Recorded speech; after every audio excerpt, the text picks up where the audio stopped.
podcast for female first responders by female first responders. My name is Nikki Cloutier, and I will be your host. As a former correctional officer in Alberta for almost 2 decades and the founder of Blue Line Fitness Testing, which provides law enforcement fitness testing and first responder wellness workshops, I started this podcast as a way for female first responders to share the trials, tribulations, and triumphs of their daily work. I want to showcase the unique perspectives, skill sets, and personalities that women bring to a first responder career and share their stories. So get ready to laugh your ass off, learn a whole bunch, and be inspired by some pretty badass women. Let's go. Welcome back, guys. We are back with our second last episode of season 4 here with Sirens, Summers, and Service. And you guys, I saved a fucking doozy for the end of this season. I am freaking pumped about this guest. Today, I am joined by Kazz Gallant. No, that is not like a made up nickname. That is her name. She is a Master Corporal with the Canadian Armed Forces and is a combat engineer by trade. On top of that, she's done a ton of extra badass shit like flying with the SkyHawks, which is the parachute skydiving team. And she plays for the Canadian Armed Forces national soccer team. She's been with the military for 17 and a half years. And she's originally hailing all the way from New Brunswick. This interview is going to be lit, you guys. I'm so pumped to have you here. Welcome, Kazz. Hi. How are you? It's so freaking, like I said, I'm so pumped about this episode. How are you today? I'm doing fantastic. Thank you. That's good. That's good. So so actual name, Kazz Gallant. This is fucking like, I mean, again, you could not pick a more rad name ever. Like in any name, that's fucking rad. But being in the military, Kazz Gallant, and you're a skydiver, it's like your parents were like, I foresee this for my child. My brother picked my middle name. Really? Oh my God, that's wicked. Okay, well, I want to jump right into this because we did a little bit of a pre-chat a couple weeks ago just to kind of get to know each other, and I was actually introduced to you via one of our mutual really good friends, Terry Goslin. Terry was on in season 1, talked about her role with Canadian Armed Forces. I've known Terry for years and years and years, and I reached out and said, do you know any more like really badass females? And she was like, and instantly it took like 3 seconds and she replied back, you have to interview Kazz. So you come highly recommended from Terry. But talk to me, so how did you get into this? Like 17 and a half years with the military, it's a long haul, you're doing some really freaking cool stuff, and how did you get to it? I wanted to join the military from the time I was knee high to a grasshopper, younger than I can remember. I don't know when I don't even know how old I was when I decided that's what I wanted to do. I originally joined to be a pilot, though. Everything in my life growing up was aviation. I was in Air Cadets. I got my sailplane license. I started flying paragliders when I was 11 years old, and I just wanted to fly the fastest, most badass things I could find out there. So naturally, I wanted to go in the military to fly. So I joined right out of high school at 17 years old and went to Royal Military College. You have to be an officer to be a pilot, and you need a degree to be an officer. So I figured military college would be the way to go. I got a double major in physics and space science while I was there. Then I think it was in my 3rd year of school, they sent me on my aircrew selection course, and it was in the middle of midterms. Very stressful time, and I failed my aircrew selection course. And the only way to take that course again was to come up with it was about $10,000 to get your private pilot's license at the time. And on my own time, I would have had to go get my pilot's license, and I couldn't come up with the cash. So I ended up switching over to combat engineering, where I am now. Originally as an officer, because I wanted to finish off my degree. And I started doing the officer training for that, which was very different than pilot. And I decided I didn't want to be an officer. I'd rather be the one in the mud getting dirty. I was very young still at the time. Like I said, I joined at 17, so early 20s, and I felt extremely inexperienced and inconfident in my ability to make decisions and thinking about trying to make big decisions affecting a lot of people in combat, and I did not feel prepared for that. I felt like I was a lost child telling a sergeant with 20 years in the military how to do their job. So I did not enjoy the training. So I relinquished my commission and switched down to the ranks. And so I finished my training in 2013 and then got posted to 1CER in Edmonton, which has been essentially my home for most of the last 10 years. And then till just recently, I got posted to Wainwright, Alberta this summer. Wow. Like there's so many things that I'm like picking out of this story. I'm like, oh my gosh.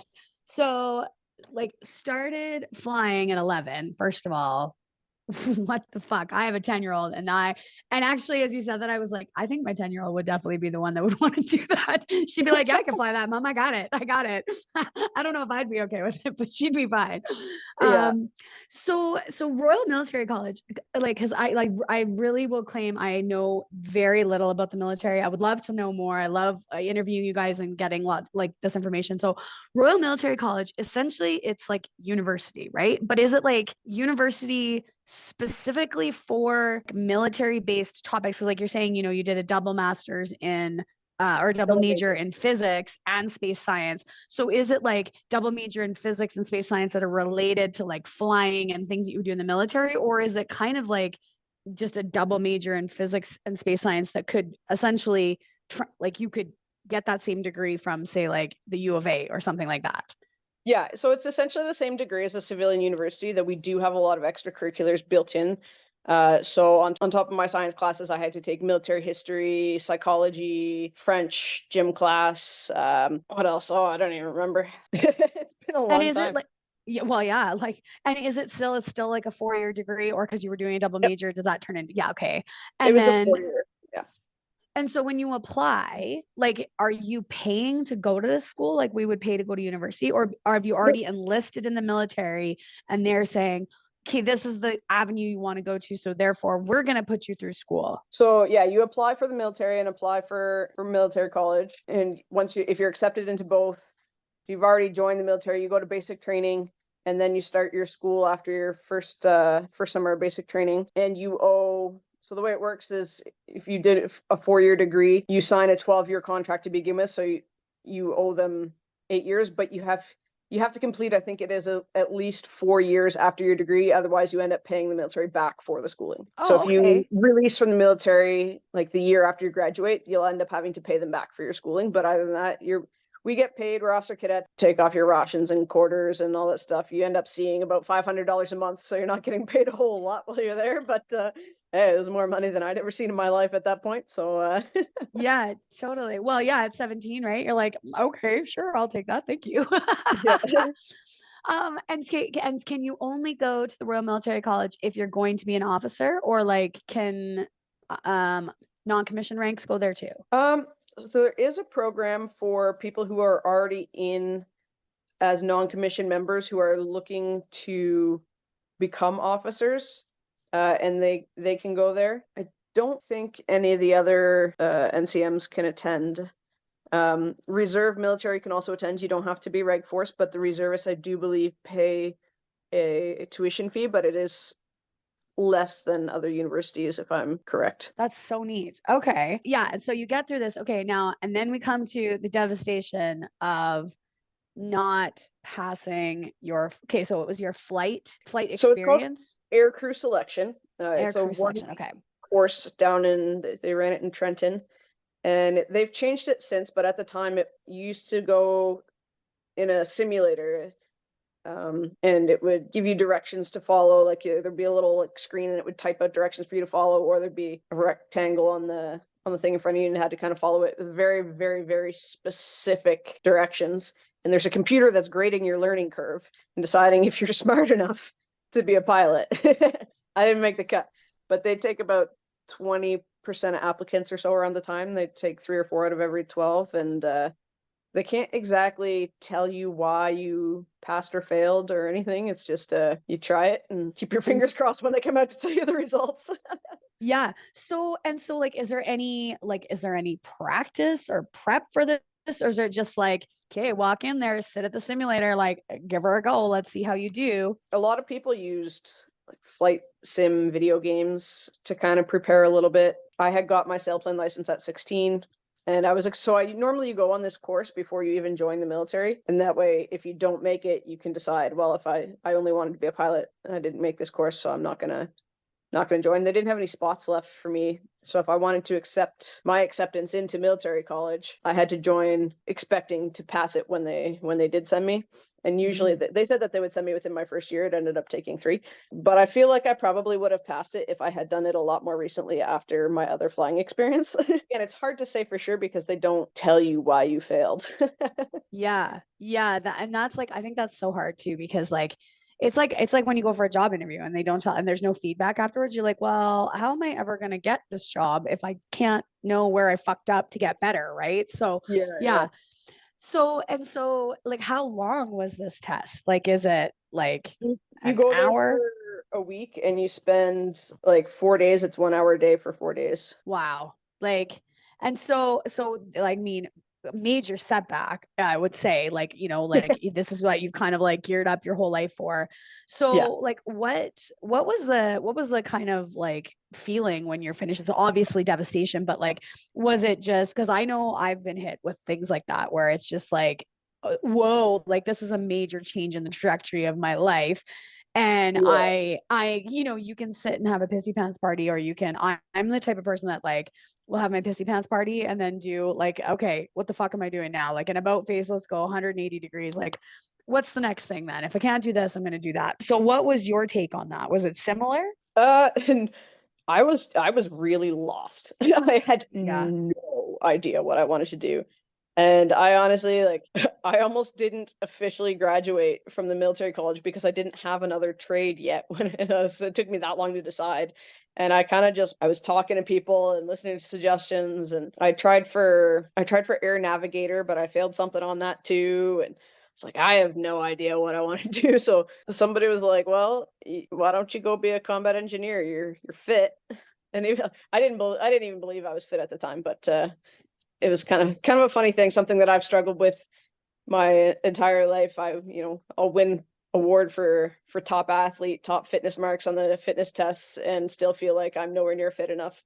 And it's ridiculous because I realized that that's not even remotely true. But yeah, so I I was like, I don't know if I'm fit enough to do the army stuff. It sounds like a lot of fun. And somebody finally convinced me that I was fit enough. So I was like, all right, we'll give it a shot. I like blowing things up. That sounds like fun.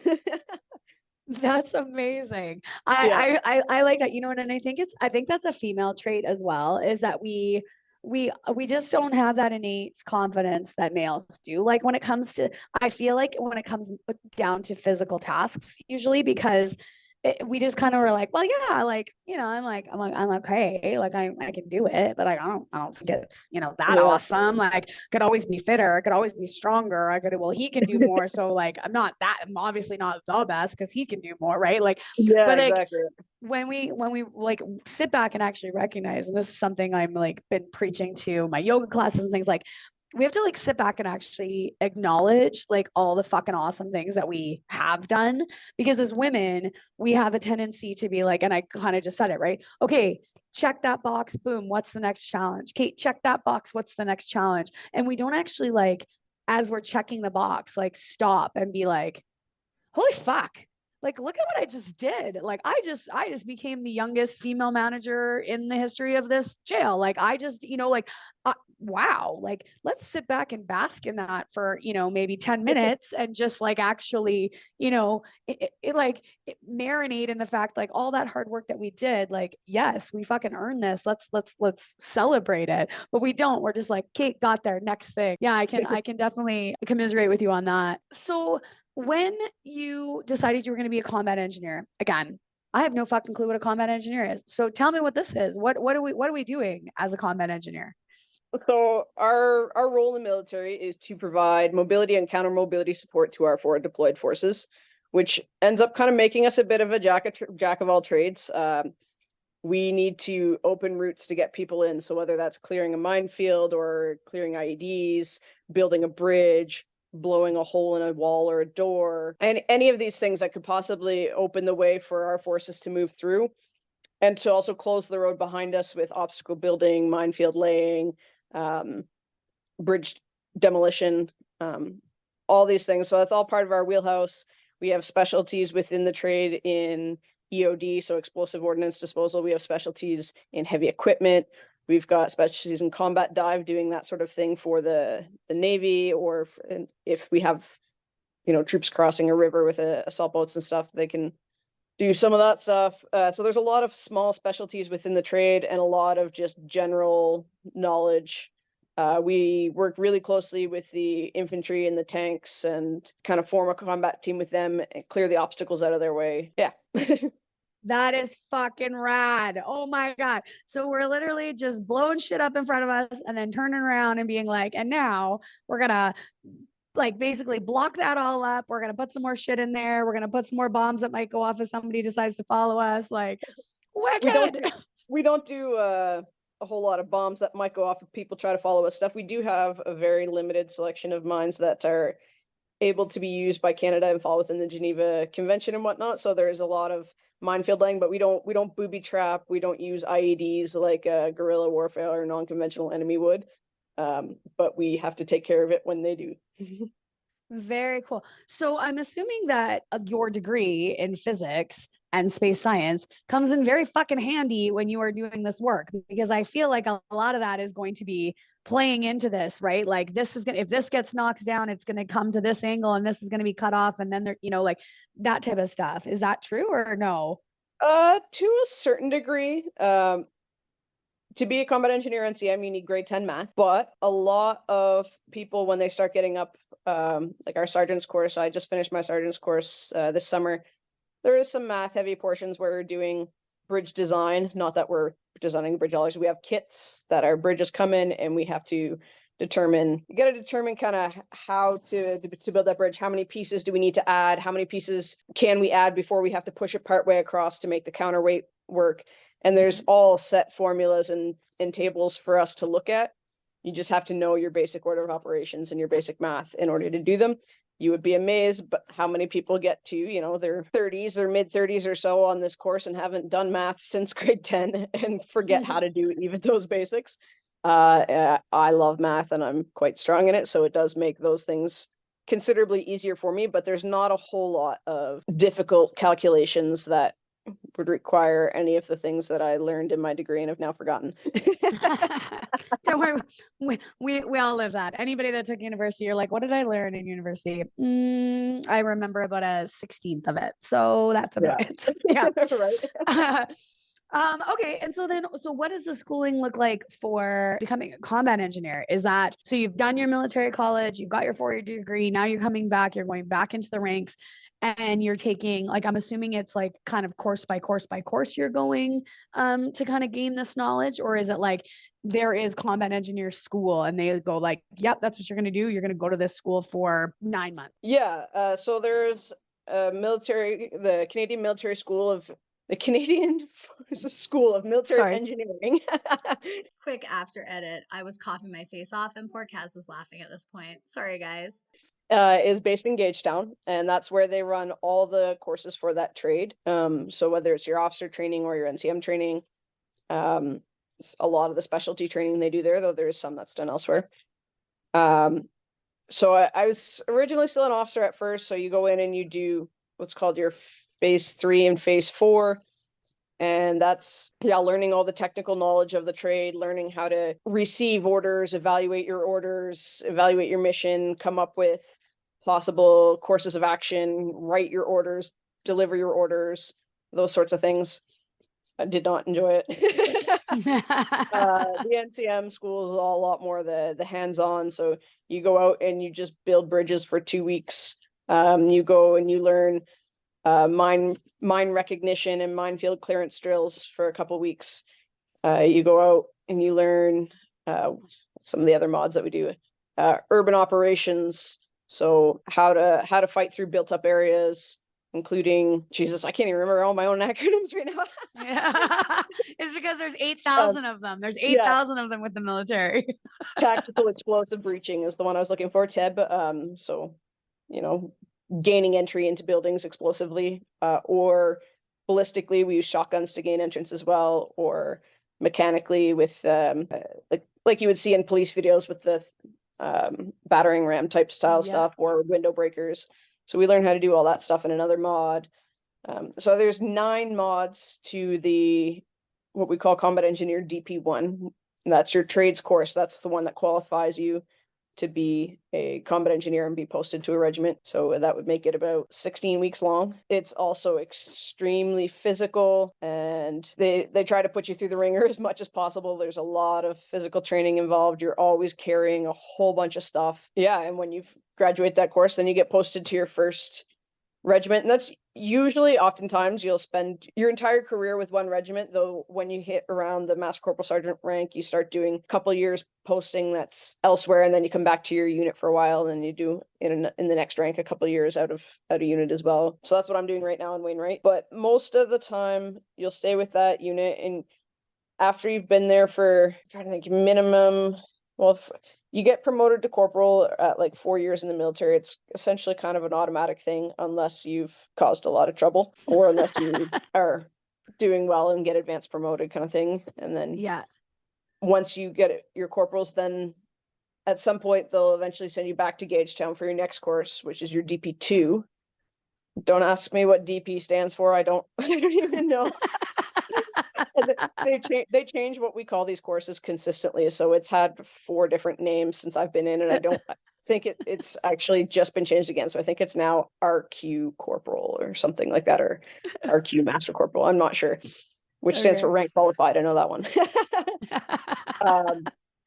But yeah, and then you go back to school after having done the job for a few years. You go back to the engineering school and learn a little bit more in depth. The next kind of level, you learn how to be a 2IC of some of these tasks. The next career course is the one that I just finished, which is my sergeant's course, and that's another 6 months at the school, and it's a lot of reconnaissance and technical data for the trade, and going back and getting back into writing orders and that sort of thing. Very cool. So as you're moving through this, like you're in your first level, like I'm assuming there's not a ton of females that are in these courses with you. So like what, like as you kind of, and I'm assuming it probably gets smaller and smaller as you move up the ranks, but like how many females were in your course as you were kind of moving through it? Stay with us. We'll be right back. Hey guys, wanted to pop on here before we got into this next episode and let you know about a couple new rad ideas that we have for the podcast. So the first one is we have a survey up, and I would love to know what you guys think about the show. I'd love your feedback. I'd love your ideas for the next season, and I'd just love to know what you like and what you dislike about the podcast. And I'm going to sweeten the deal with a $50 gift card randomly drawn from everybody that completes the survey. The survey is going to be in the show notes of all of our shows, so no matter what time you start listening to the podcast at, you'll get a chance to win that gift certificate. The second thing that we're bringing in now is the ability for you guys to leave us a voicemail. You guys can actually call into the show, leave us a voicemail, let us know what you think about the show. If you have a funny story you'd like to share from your time as a first responder, I would love those and showcase those on the show as well. So make sure you guys check out that voicemail feature. It's going to be in the show notes, and check out the survey. Make sure you get that chance to win that gift certificate. I was the only one on my last 2 courses. When I did my DP1, because I had done the officer training prior to, they wanted to write off that course for me. I didn't want them to write it off, so we kind of compromised. They put me in on some of the mods with some reserve courses that were already running instead of waiting for the next course to start. That way they could get me to regiment sooner. So I kind of flipped around between a few different courses, and I think there might have been a couple females on 1 or 2 of those courses that I was with, but there was a couple that I was the only one as well. When I did my officer training, there was actually a slightly higher ratio of females. But yeah, in a group of 30 or 40 of us, there would have been probably about 7 women on my officer course, I think. So it was a little more. Yeah, but you got a little bit of a higher ratio. Yeah. And so when you're talking about the physical requirements, is there different standards for females and males at this stage of this course, or is it just like it is what it is? This is what the standards are, or this is everybody's carrying this 80-pound rucksack and this thing and this thing and this thing? Yeah, everybody's doing the same thing. Awesome. And they've changed the fitness testing in the military. I think it was about 16 or so when they changed it. So the standard is the same all across the board for everybody now in order to pass. To meet the what they call incentive levels, it is gender-based and age. So we have 4 events that we do for our fitness testing. If you score within the top 0.1% of your gender and 5-year age group, then you receive like the platinum incentive. I think it's the top 1% is gold, maybe 2% is silver, and 5% is bronze. So they've kind of got it's a sliding scale. It depends on how everybody else does or did. I don't know if it changes year to year, but they did like kind of a test year and ran everybody through this testing for a couple of years, and then they figured out what the average scores were and made the incentives based off of that. Okay. But to actually pass the test, it's the same across the board. I like that. I had a conversation with somebody about, because I run fitness testing, obviously, for law enforcement, and they were saying, like, you know, why is there not different standards for males and females, or mostly again for age, because you know, you can have people that are in their 60s that are still working in law enforcement. You can have people that are 18 coming into law enforcement, and obviously the fitness level between an 18-year-old and a 65-year-old usually different. Although I did just have one fucking rad 65-year-old guy come and absolutely destroy his fitness test and put on a clinic for everybody. It was inspiring to see.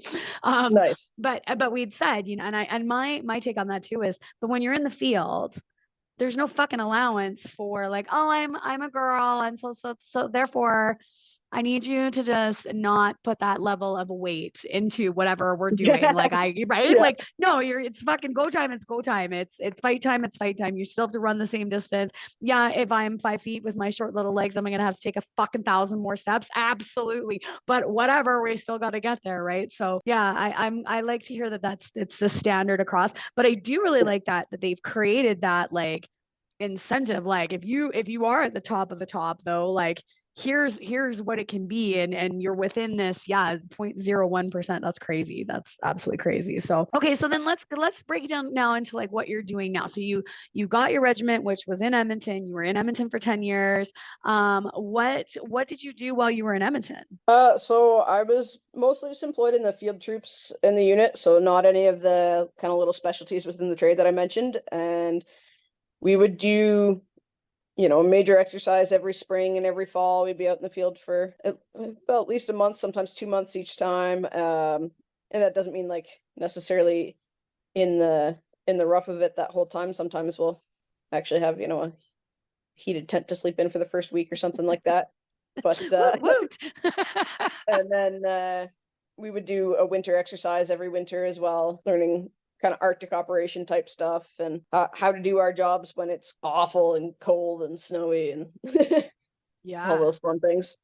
And then in the downtime in between those exercises, it was a lot of course, like learning how to drive the specific vehicles. I was a first aid instructor, trainer at the regiment. So I'd run some first aid courses. Sometimes we'd sweep a lot of floors. When it's cold out, there's only so much you can do. Yeah, so it just depends. There's always kind of an ebb and a flow to the way things go. You're super slammed for a little bit, and then things are a little more relaxed, and then you're gearing up to go on an exercise again, and things get super busy, and you come back and you're trying to get all the vehicles inspection ready and clean and all that stuff. Or as you're getting into leadership, making sure all your troops below you are receiving the proper training that they need and understand how to use the equipment before you go out into the field. So yeah, for sure. And now you're doing, or sorry, no. So while you were in Edmonton, that was when you went to Latvia with Terry. Is that correct? yeah. Okay. So have you been like, have you been on other tours, or was Latvia like your first kind of major tour? Latvia was my first major tour. So by the time I went through all my university and training and got posted, it was December of 2013, and the last rotation was already in Afghanistan. Okay. So there was no other opportunities to deploy there. There wasn't many opportunities for any deployments before we spooled things up in Latvia.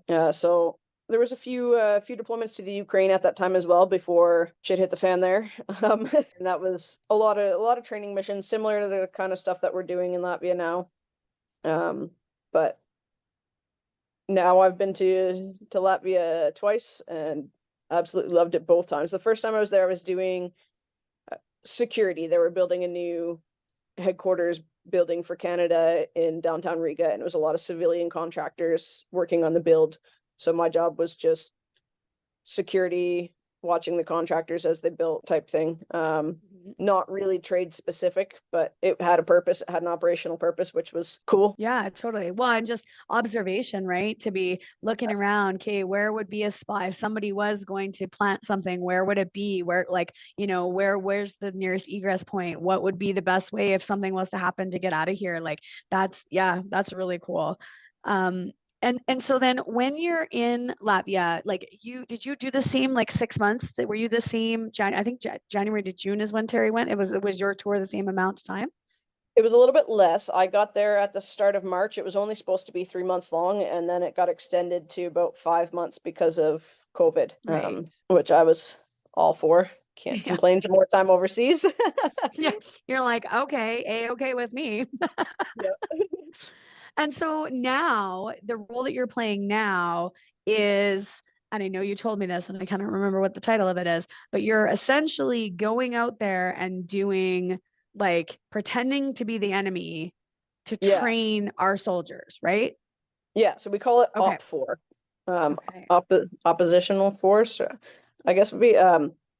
So yeah, I go out when they're on their major exercises and give them an enemy to fight against to really test their skills and see where they need to improve and see where they're doing well. So I was part of an 8-man reconnaissance team. We did a long range dismounted patrol day one in behind enemy lines and set up a patrol base and went out just trying to find, well, I say enemy, but our enemy with the friendly troops positions and call in artillery on them. And obviously we're not calling in real artillery, but people that would come out with artillery simulations. So it's essentially a quarter stick of dynamite and makes a big bang, and they kind of throw it near the area, and referee saying the likely outcome if this artillery round had been called here is that these vehicles would be motor kills, these vehicles and crews would be killed. So they say who's dead, who's alive, and then they have to react to that as if it was real.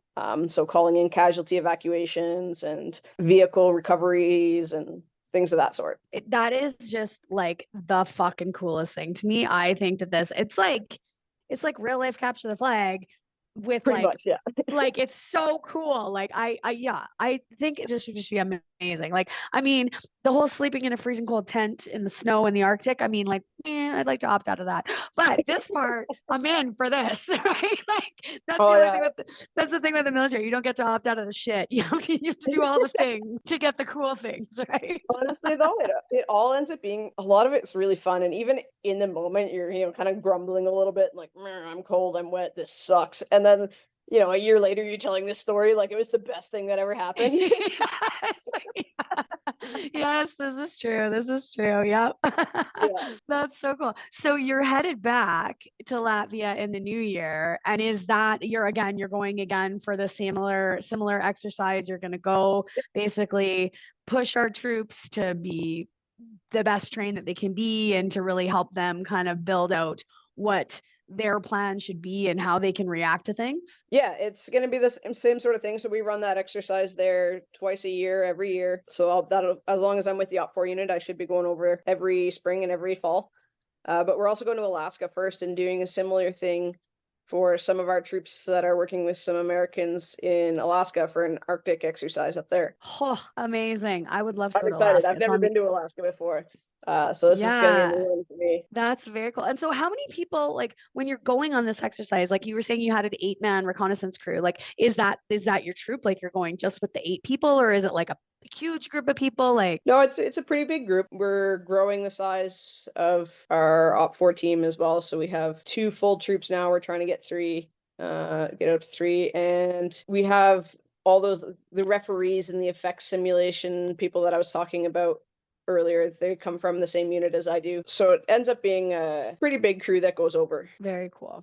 Very cool. Okay. And now, just because I'm looking at the time, I want to talk about all the other fucking badass things that you do within the military because, like, there's a lot. And I know one of the things that we talked about when we had our chance to chat was all of your skydiving experience because I had literally just said I wanted to try skydiving when I turned 50, and you were like, go now. And I was like, or not. I need time to just to really embrace what I need to do and get myself ready for that.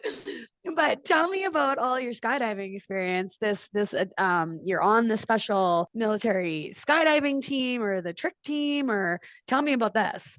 Yeah, so I started skydiving when I was in university in 2008. It was something I always kind of knew that I was going to do someday.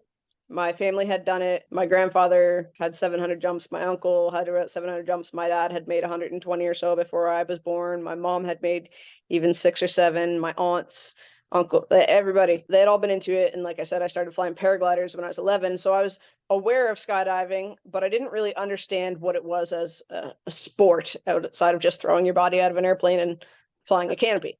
And then when I was in university, I met my best friend Hillary, and she lived like a couple kilometers from the drop zone that was in Gananoque, which is very close to Kingston, where the university was. And she organized a group of us to go for a jump. And I almost didn't go because she said I would have to go tandem. I'd have to have an instructor strapped to me. And I was like, no, I want to fly my own parachute. Like, Of course. she convinced me. So I went and did my first jump and was immediately hooked. I paid for my second jump like that as soon as I landed. And I was like, I'm doing this again. And then I came down from my second jump and I was like, I literally have not a cent left to my name, but I'm doing that again. And one of the staff at the drop zone, the owner's son, heard me say that. And he's like, well, we can teach you how to pack. I was like, hey, teach me now. So I didn't even have a car at the time. I would hitchhike to the drop zone on weekends or have somebody pick me up or whatever. And I would go pack parachutes on, jump out of planes all weekend, all through the summers. And my life just kind of centralized around it. So then the military team was always something that I was aware of, but it's not something you can do while you're on training. You have to be at your unit for a little bit first. But it was always something I wanted to do. And my life took a few zigzags for a few years. And I stopped jumping between 2015 and 2020. So I didn't want to apply for the team when I wasn't current. And then I got back into jumping in 2020, and it's this whole center of my life again. And I immediately was like, I need to join the SkyHawks. So I put my application in. So to apply for it, you need either 50 civilian jumps and your civilian A license, or you need your military free fall qualifications. So I had almost 500 jumps or so at the time, or 500 some jumps when I applied for the team already. So it was it looked good on the resume. And, Yeah. you send that in, you do your para PT test, it's not too hard of a test. It's 7 chin-ups, 32 sit-ups, a mile in under 7.5 minutes. And so, yeah, you got to pass that. And you need to get a letter of recommendation from your commanding officer to join the team. And they'll look through all the applications, and they want to kind of choose as a diverse representation of the Canadian Forces as they can for the team. And then you go to California and train for 5 weeks, and you learn how to do what we call canopy relative work. So that's when you're flying under your canopy and you join up with somebody else under canopy, and you make formations with your canopies and kind of dive them at the ground and do all sorts of fun, crazy stuff like that, and put on a cool air show. And then you spend the summer just traveling all around Canada, and when it's not COVID year, sometimes a little bit in the States or other countries as well. And you just run the air show circuit and get to interact with a lot of really cool people, whether it's other performers or fans that come watch you. And you see all these, the coolest thing for me, I had all these mothers that would come up to me with their little girls afterwards, and they just wanted to say, like, so cool for their daughters to see other women doing cool stuff like this. They can see that it's an option. And that to me was always my favorite part. And then, yeah, so I'd let the little girls help me pack my parachute, and they thought it was the coolest thing ever. Hopefully I inspired a few of them to be crazy and jump out of planes. That's freaking wicked. Yeah. So since 2020, you've been a member of this team, traveling around in the summer times, jumping, doing the shows. Just so when you apply for a single season only. Okay. And you have to reapply each season. And to do that, your real job also has to be okay with you disappearing for 7 months. Yes, fair. So I started jumping again at the end of 2020. So I didn't apply until 2021. So I was on the team for 2022. So freaking cool. Yeah. So fucking cool. Like, I just like, I love that you're just like, yeah, 500 jumps. I'm like, oh my God, I'm contemplating one. And I also love the fact that you're like, no, I don't want to go with the person. And I literally was like, I'm only going when I'm strapped to another human being who can tell me what we're supposed to do. And also, if I forget to pull the freaking chute, we'll do that so that as I'm screaming and hurtling face first towards the earth, like panicking, I was like, my husband was like, I'd like to do it by myself. I was like, well, you fucking do that then, but I will not be doing that. I will be strapped to a human. Thank you. Like, Yeah. and you're just like, no, I'm good. I want to do it by myself. Let me just go. Yeah, I've always been an adrenaline junkie. Like I literally swung from trees as a child. I was a monkey, couldn't keep my feet on the ground. And I think that's part of the reason why people pushed me to go into combat arms after I failed the whole pilot thing. Is they're like, it seemed to make sense to them. And I was really interested in it. I was just afraid that I wouldn't be fit enough. And it's funny to me looking back now because like I won the award for like top female athlete in university, like in terms of, or for like the top score on our university fitness test. I played varsity soccer. I've always had an unusually high, like just naturally strong upper body for a woman. Like, Yeah. but still never career. I just always thought like, no, like I'm never going to be as fit as these guys. I'm never going to be fit enough. And now my, like, honestly, one of my biggest advice to people is like, as I see all these athletes, I still play a lot of sports. And these women are like, man, it's so crazy that you do what you do. I could never do that. And I'm like, no, that's the thing is you can. Yes. You just don't think you can.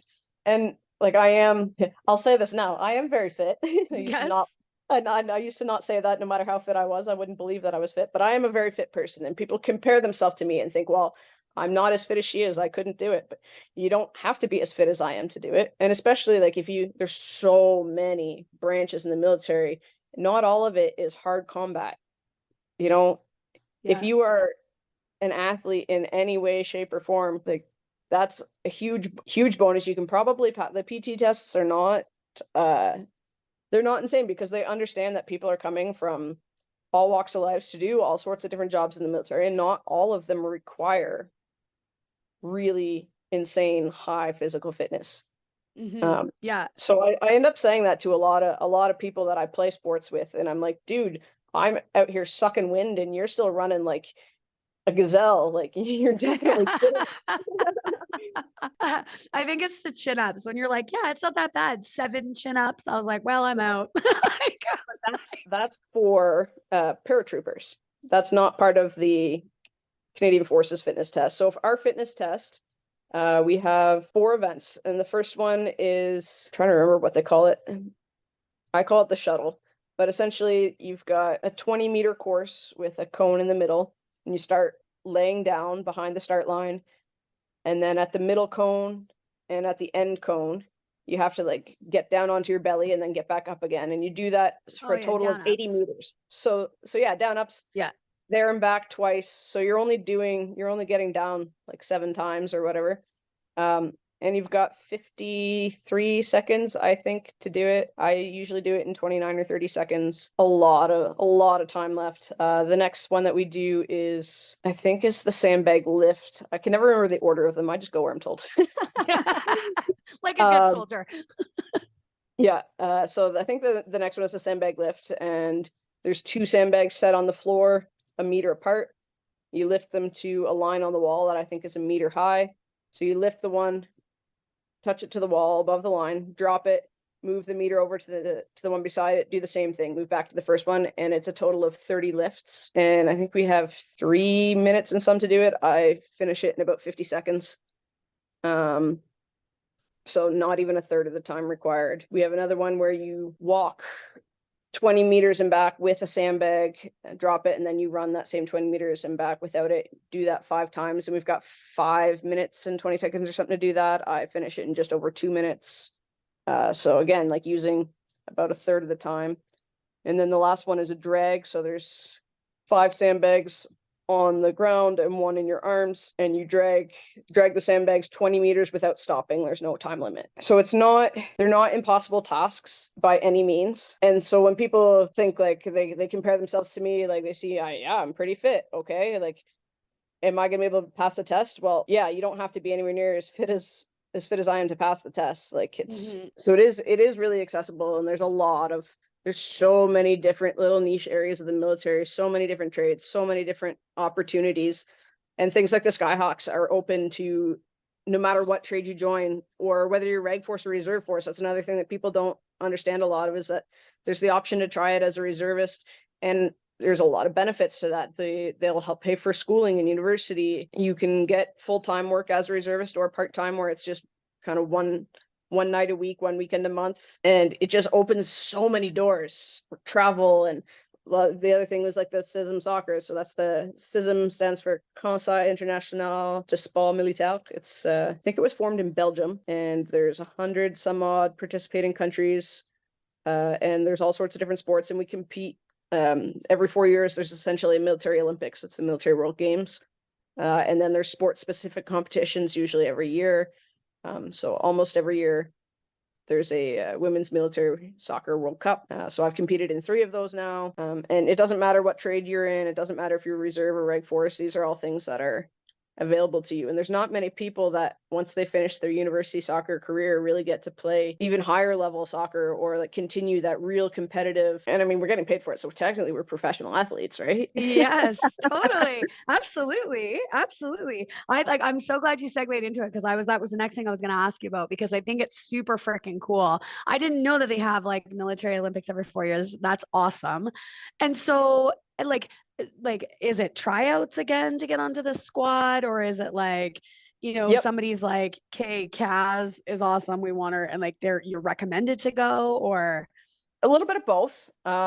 My first year on the team, I had just graduated university, and I had played varsity soccer in university, and they were short on players. They were about to head to a competition in France. They had a week of training in Holland first. And I had just got my puppy. I brought him home that day. He's 8 weeks old. And I came home to an email in my inbox of like, hey, we just asked the university coach if he had any recent graduates. We're looking for more players. Do you want to come to Europe in 3 weeks for 3 weeks of, international competition? I was like, yes. yeah. Let me think about that. Yeah, I'm like, so I ended up driving my brand new puppy from Ontario back to New Brunswick for my parents to watch him for me for 3 weeks while I play soccer in Europe. And I hadn't bothered trying to get for the team. I didn't think I was good enough. It's a common theme in my life. Bless. So I thought, okay, well, I'll at least get the experience of going over. I'll be a substitute, and hopefully I'll get a little bit of time on the pitch. But even if I don't, it's a really neat experience. And I ended up being on the starting line and playing 90 minutes every game. And awesome. Yeah. So that was a really neat experience. And then I was on after that, I didn't get to play for a couple of years because I was on career training. And then the program shut down for a few years, so there was none. And then I tried out again in 2016, I think it was, when it started back up. And actually, I didn't make the team. I was like, so I started training really hard. And I went back the next year and tried out. And the coach was like, oh, why didn't you try out last year? And I was like, I did. You're like, I was here, bud. I was here. Yeah. So yeah, I made the team again after that, and I got to play at the World Cup in Texas in 2018, and then this past summer in Amsterdam. Amazing. Oh my God. That's freaking right. What position do you play in soccer? Striker. Okay, that's awesome. And we did, because I know listeners are going to ask, because I've literally said in all my other episodes that if you're a badass female, you play rugby. And so I know that there's going to be some chirps like, but she's a soccer player. But guess what, guys? Guess what? She's also a rugby player. Hey! Yeah, I haven't played since high school, but I loved it in high school. I played fullback. It is definitely the best position on the pitch. Awesome. I would love to get back into it. Obviously I was a little more focused on soccer, but I do still play a lot of other sports. I play hockey and as well, and snowboarding, skydiving, paragliding. It's probably quicker to list the sports I've never played than to That's awesome. to list them all off. But I love my sports for sure. Well, and I really like that you said, like, if you're a team, like if you play in a team sport, like the military is a good place for you. I think a lot of first responder careers, and we talk, a lot of the women that I interview are, have played varsity or are athletes and things like that. And so it's nice to like just hear it again that like, like for young girls out there that are listening, right? If you're in your teens right now and your mom is like, listen to this podcast, honest to God, if you're playing in a team sport, like please, please, please, please continue playing in that team sport as you go through your teens and as you move into adulthood. Because like, again, you said it, a lot of times once we get out of university, like that's it, right? We start working and we let our sports go and we let our time for ourselves go. Then we have fucking kids and well, nobody fucking has time for sports. And like, that was one thing I said, like I said to my husband straight up was when I got pregnant with my first one, I was like, just so you know, like, I'm not quitting playing rugby. Like I'm going to continue playing rugby and I'm going to continue playing indoor soccer and I'm going to continue doing my sports because it's the only thing that fucking keeps me sane. I need to do this for me, right? Absolutely. But there's so many women that I know, like again, coming through my many years of rugby that like, you hit a certain 23, 24, 25, boom, like there's a massive drop off. Women stop playing sports.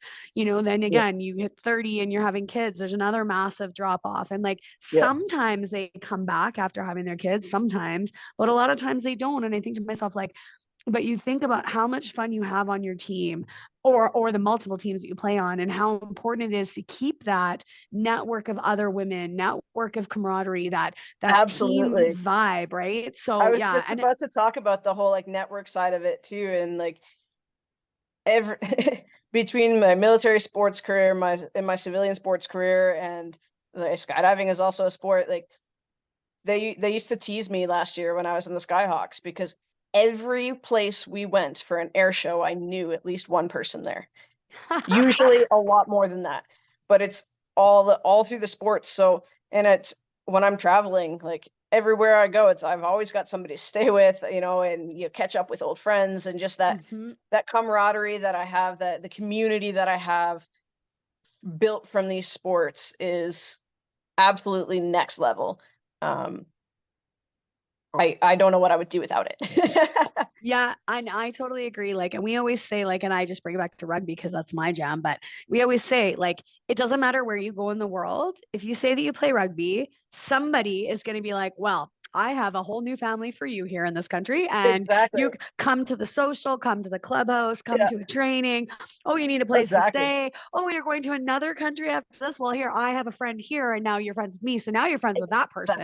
Right? Like, yeah, it is. It really is.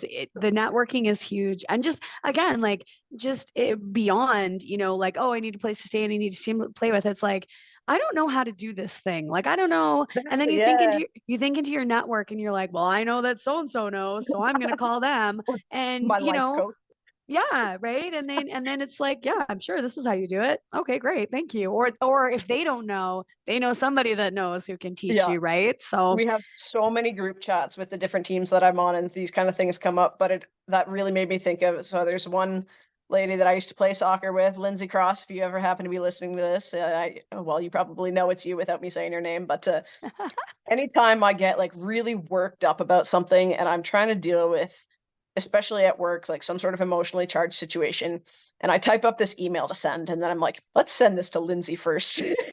Lindsay sends it back to me.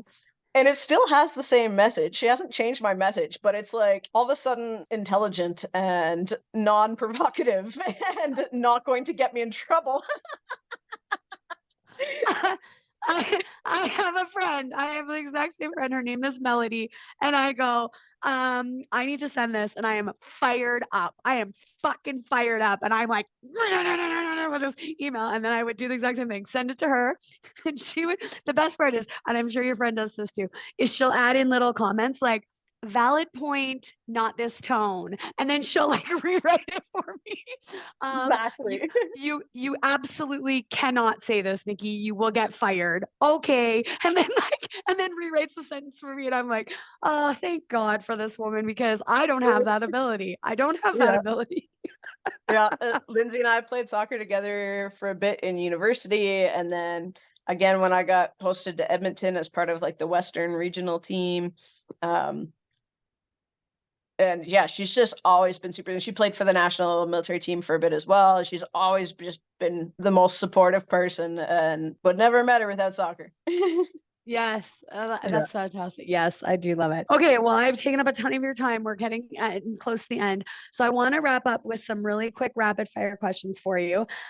Super fun, super easy, like nothing too crazy, nothing too hard, not going to make your brain work too hard. But the number one that I ask all of my guests, and I can't wait to hear this one because you've been on so many different things where this would be important. What is your favorite food or snack to eat when you are playing soccer, skydiving, being an enemy force, like on tour, that type of thing? Peanut butter.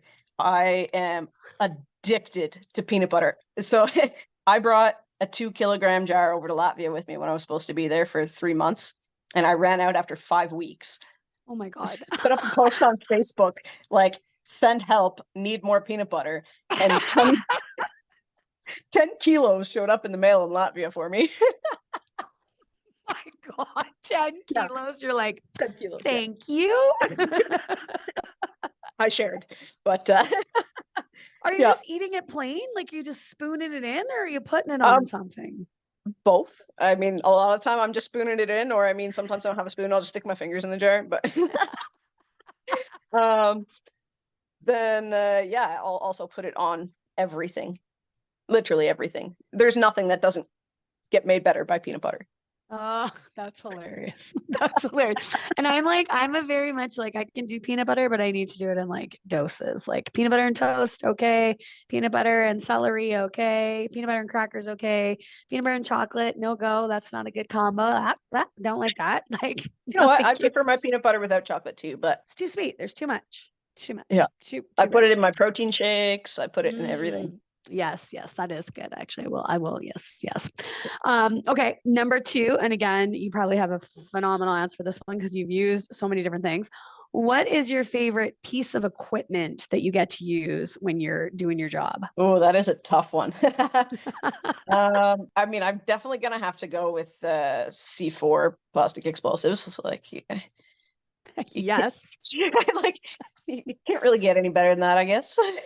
Yes. I Yes. was trying to decide, like, there's all sorts of explosives we use, and I can't pick a favorite, so I'll just go with C4. Yes. Is it the biggest bang or not? Is there one that makes a bigger bang? No, I think it probably is it depends how much you use, and that's the thing, is sometimes we get to use a whole fucking lot of it.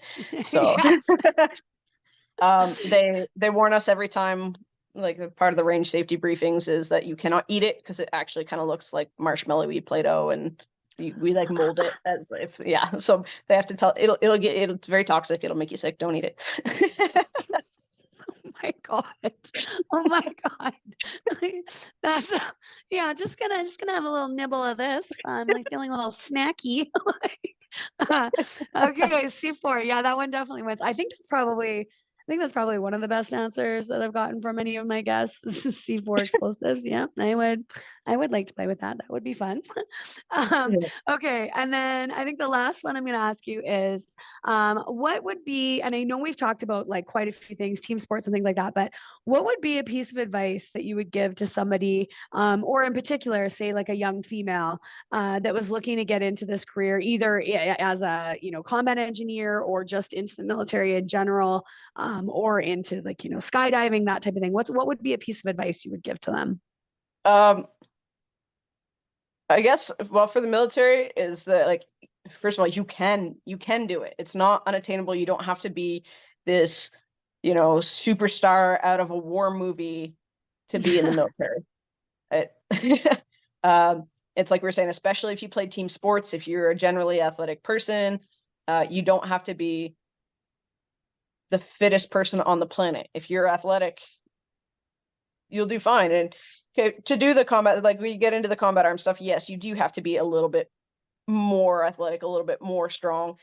But even if you're not there yet, if it's something that you actually want, you are capable of getting there. So the other piece of advice, and this is one that I've had a mother come ask me to sit down with her daughter who was interested in joining the combat engineers and talk to her about being a female combat engineer. And this is one of the biggest things I told her, and it goes for men and women. It doesn't really matter. But the big thing is being self-motivated. If you come in expecting somebody else to always be giving you a purpose, and you're going to struggle. You have to be self-motivated, because there's times when we don't have a lot going on. Like I said, there's huge ramp ups where we have a whole lot going on, and then sometimes there's not a lot going on, and you got to find your own purpose. You got to find your own goals within the trade to keep yourself motivated. And if you're not a self-motivated person, you might find that a little bit harder, especially in the combat kind of trades. When you get into some of the other trades, technical trades where if you come in as a vehicle tech, you're never going to be wanting for doing something. You're going to be affixing a vehicle at all times. Or if you come in as a clerk, you are going to be sorting people's stuff out nonstop, because there's a lot of us in the military that are not particularly strong with our personal administration. And I think the clerks probably wonder a little bit at us sometimes and how we make it through our days alive. But yeah, so there's a lot of options out there. Find something that you like, and there will be almost guaranteed a military application for it. If you want to join, there's going to be something for you. Niche trades through the Air Force, Navy, or Army. Or if you just want to get your hands dirty and play in the mud and play with explosives and shoot some guns and shoot the shit with the dudes and whatnot, then come join Combat Arms. Like, just be self-motivated. Yes, I think I really, really like that piece of advice, because I feel like, and I'm going to sound like I'm, 8,000 years old, like way back in my day, we had to, but there is a generation now where, like, they've been told what to do their whole lives. Like, they've never had to go out and just make fucking work, or find something to do, because they've had a constant source of entertainment be handed to them, right? There's Netflix. You can watch TV whenever you want, versus you could watch TV on Saturday morning when the cartoons were on, and that was the only time that TV was anything worth interesting and watching. The rest of the time it was fucking news and random soap operas that you didn't want to watch, right? So this now change of you do still have to be self-motivating. You do have to, be the person that's looking for work. And that's one of the pieces of advice I give to people that are, coming to me, like, what should I do on my first day? Is you're the fucking worker, man. When that beep goes off, when the radio goes off, you're the first off your seat. Whether you know how to do it or not, you get up and you go and you show initiative that you can do it. Somebody will come along with you and they'll show you what to do if you don't know what to do. But if you just sit there like a bump on a log, it's not a good start for you. It is not going to bode well for your career. So get up, be motivated, take the initiative, and the shift goes by faster. That's the other thing that I never understood. Why would you want to sit around being fucking bored out of your mind when you could just find something to do and 8 hours is gone and you're like, okay, good, I'm going home now, right? Okay, well, girl, this has been fucking awesome. I've learned an absolute ton from you, which is, I always love when I learn from my guests, but yes, you've just definitely opened my mind up about a bunch of different things. So thank you for that. Thanks for coming on and sharing all your awesomeness and telling us about your journey and all the different freaking cool things you do. I definitely am going to hold you to it. When you get your skydiving instructor thing, I'm going to be the person that gets strapped to you. So you're going to take care of me, right? Yeah, you're going to take care. Okay. And you're going to be okay if I scream in your face, because I probably fucking will. That'd be the least of my concern. Yeah, I'll enjoy listening to you scream. How about that? There you go. Okay, good. Because I fucking will. I guarantee I will. Plus, you may have to just peel me out of the airplane, because I might just take one look and be like, I've changed my mind. Actually, I've changed my fucking mind. All right, girl. It has been amazing. Thank you so much for your time and energy today. Any last words for our listeners before we sign off? Go jump out of a plane. Just fucking do it. It'll change your life. It's great. Yes. Okay. That's a good one to end on. Okay. Take care. All right. Bye. Well, that's it for today, folks. Thanks so much for tuning in, listening, giving me your time, your energy, and your attention. I completely appreciate it. Make sure you check out our next episode with another badass female first responder anywhere you get your favorite podcasts. And follow us on Instagram and Facebook at bluelinefitnesstesting.com. I hope you stay safe, keep your head on a swivel, and watch your six. Well, that's it for today, folks. Thanks so much for tuning in, listening, giving me your time, your energy,